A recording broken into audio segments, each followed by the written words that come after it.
I do just have to say to you, just congratulations so much on the movie. You must be so thrilled with the responses you've been getting, and again, and the small matter of the Oscar nomination. Just Oh, it's it's more than I could have dreamed of. I mean, honestly, when you're making these movies, you're just the whole crew. You're just kind of put your head down. You're trying to just do what's right for the story and tell the best story you can, and bring your personal kind of point of view to it, but seeing it resonate with audiences, with critics, in these nominations, it's really rewarding. It's so cool. and like especially since I guess animated movies always take such a long time to get made, and having it finally done and finally out there and seeing kind of all that hard work pay off has got to be so rewarding. Honestly, yeah, it's everybody with the crew of like over 400 people, like they put so much of themselves into this, into every frame. And so just to see the different aspects of the movie that are surprising people, such as the introduction of, I think, two new characters that are surprising people, one being the wolf, which kind of introduces this fear element, and another one, Perito, played by Harvey Guillen, which introduced this sweet kind of hope. And I think there's something that's resonating with audiences, in addition to our amazing extension of the fairy tale world of like Florence Pugh being Goldilocks, Olivia Colman being Mama Bear, Samson Kao, Baby Bear, and then Ray Winstone as Papa Bear. Like, that family seems to really be surprising people as well. Yeah.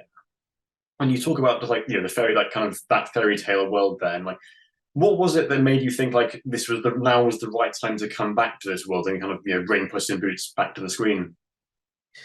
It's interesting because the studio's known there's such a love for not only this character Puss in Boots, but also this world. They've known it and been trying to find the right expression of the story for almost 10 years since the last Puss in Boots. So I'm really like fortunate to get thankful I'm to be part of the team that brings him back to the big screen. I think it was finding that it's not just like another sequel, but there's a big reason for this story.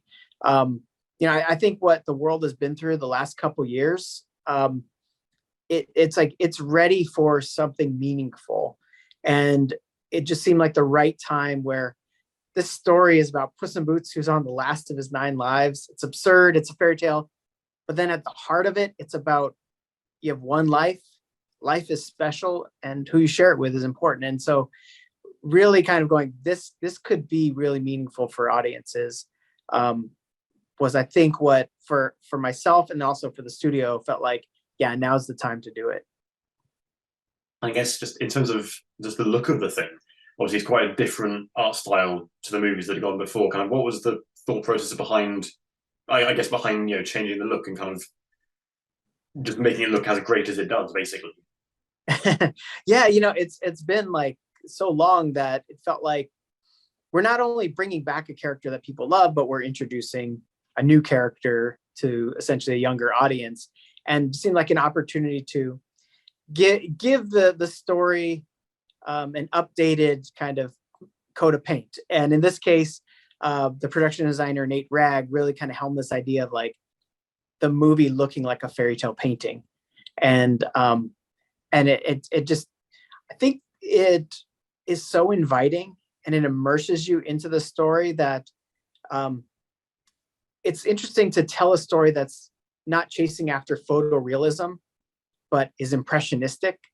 And I think you get so much of a fantastic experience, both visually and emotionally, by experiencing it in a impressionistic way. And I guess kind of on that note then, like what do you hope that the audiences take away from kind of, from the whole thing, from the story, from the look? What do you hope that experience is going to be like for people?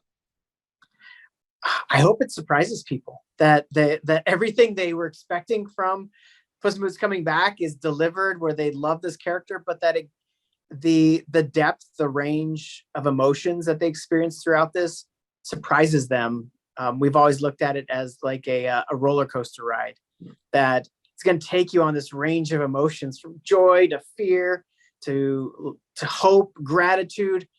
And hopefully by the end of this crazy ride, there's this kind of this thrilling invigoration, this excitement for their own life. I think that's what always is the hope, that they come out of it just with this joyful point of view.